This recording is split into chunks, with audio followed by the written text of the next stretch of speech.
আজকের আপনাদের সাথে শেয়ার করব টক মিষ্টি কুলের আচারের রেসিপি। আসসালামু আলাইকুম ভিউয়ার্স, ওয়েলকাম টু শাহিনের কিচেন। আজকের এই ভিডিওতে আমি সঠিক পরিমাণ সহ খুবই সহজভাবে এই কুলের আচারটা করে দেখাবো, যাতে যারা বিগিনার্স আগে কখনোই এই কুলের আচার বানাননি তারাও কিন্তু স্টেপ বাই স্টেপ ফলো করে আমার এই রেসিপিটা দেখে খুব সহজভাবেই বাড়িতে কুলের আচার বানাতে পারবেন। এটা দেখতে যত লোভনীয়, খেতেও হয়েছিল কিন্তু দারুণ। তাই এইভাবে কুলের আচার বানাতে চাইলে আমার এই রেসিপিটা সম্পূর্ণ দেখার রিকোয়েস্ট থাকলো। So let's start our recipe. এখানে আমি নিয়ে নিয়েছি কুল। এখানে 1.5 কেজি কুল আছে, আর কুলটাকে খুব ভালো করে আমি ফার্স্টে শুকিয়ে নিয়েছি।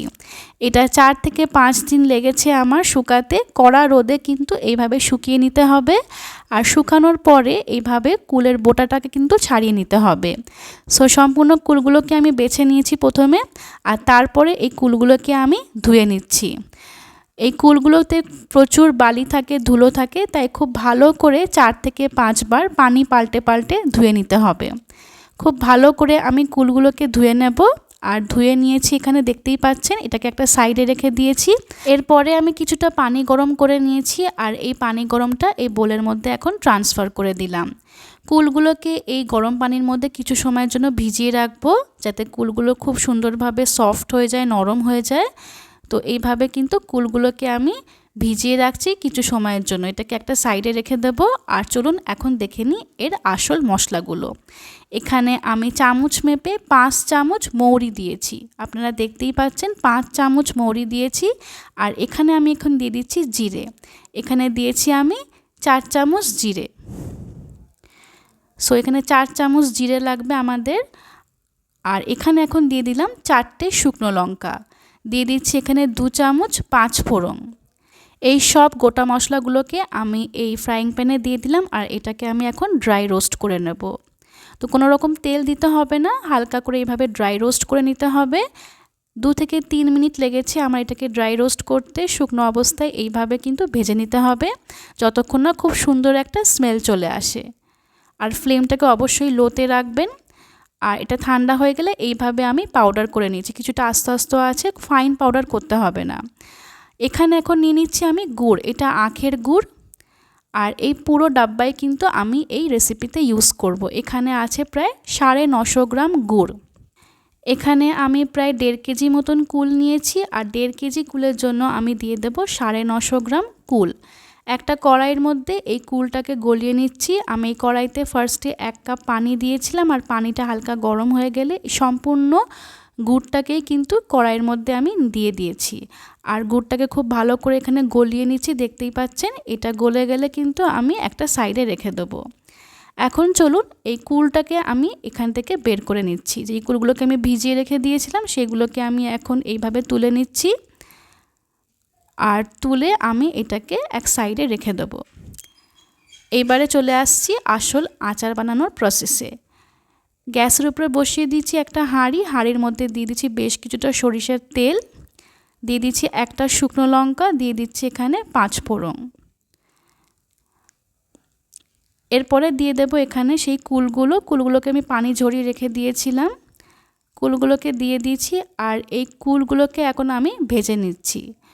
মনে রাখতে হবে কুলের মধ্যে কিন্তু কোনো রকম পানি যেন না থাকে। খুব ভালো করে পানিটাকে শুকিয়ে নিতে হবে আমাদেরকে। আর এখানে এখন দিয়ে দিচ্ছি 1 চামচ মতন নুন, 1/2 চামচ হলুদ গুঁড়ো। আবারও খুব ভালো করে ভেজে নিচ্ছি।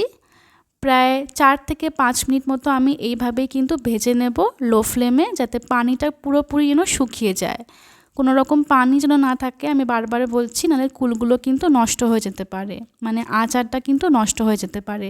তাই পানিটা খুব ভালোভাবে শুকিয়ে গেলে আমি এর মধ্যে অ্যাড করে দেব সেই গলানো গুড়টাকে।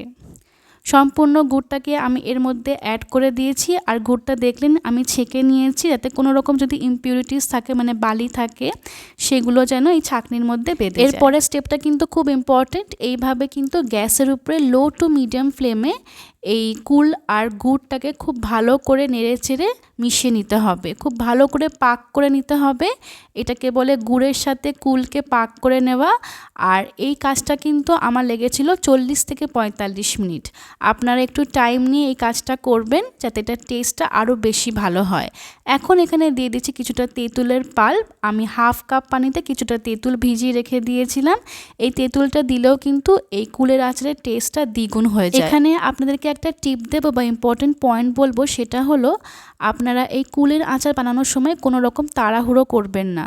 গ্যাসের ফ্লেমটা সবসময় লো টু মিডিয়ামে রাখার চেষ্টা করবেন। এখানে এখন দিয়ে দিচ্ছি আমি বিট নুন। এখানে 2 চামচ বিট নুন দিয়েছি, আর পরে কিন্তু আমি আবার 1 চামচ বিট নুন অ্যাড করেছিলাম। সো দেখতেই পাচ্ছেন এটা কিন্তু এখন অলমোস্ট শেষের দিকে। এখানে এখন দিয়ে দিচ্ছি সেই ভাজা মশলাটা, আর এটা দেওয়ার পরে কিন্তু খুব সুন্দর একটা স্মেল এসছিল। সো কালারটা দেখে নিশ্চয়ই বুঝতেই পারছেন কতটা সুন্দর হয়েছে। এইভাবে বাড়িতে একবার নিশ্চয়ই ট্রাই করবেন। আর এটা কিন্তু ঠান্ডা হয়ে গেলে আরও বেশি থিক হয়ে যাবে, বেশি ঘন হয়ে যাবে। এই কনসিস্টেন্সিটা কিন্তু একদম পারফেক্ট। এই অবস্থায় যখন চলে আসবে দেখতেই পাচ্ছেন সুতোর মতো করে কিরমভাবে সরু করে সুতোর মতো করে পড়ছে। এই যে যখন এই কনসিস্টেন্সিটা চলে আসবে তখন কিন্তু আপনারা গ্যাসের ফ্লেমটা বন্ধ করে দেবেন।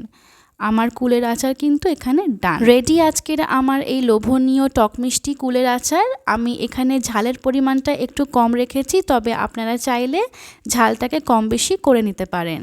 ঠান্ডা হয়ে যাওয়ার পরে আমি আপনাদেরকে একটা প্লেটে এইভাবে সার্ভ করে দেখিয়ে দিচ্ছি। দেখুন কতটা সুন্দর হয়েছে, কালারটা একদম পারফেক্ট এসছে, আর খুব সুন্দর একটা শাইন এসছে। উপর থেকে দিয়ে দিচ্ছি এইভাবে কিছুটা বিট নুন। আর আজকের এই রেসিপিটা ভালো লাগলে একটা লাইক করে দেবেন। যারা নতুন ভিউয়ার্স আছেন আমার চ্যানেলটাকে সাবস্ক্রাইব করে দেবেন। এটা ঠান্ডা হয়ে গেলে এইভাবে একটা গ্লাস জারে আপনারা স্টোর করে রাখতে পারেন। সো সবাই সুস্থ থাকবেন, ভালো থাকবেন। Take care. আল্লাহ হাফেজ।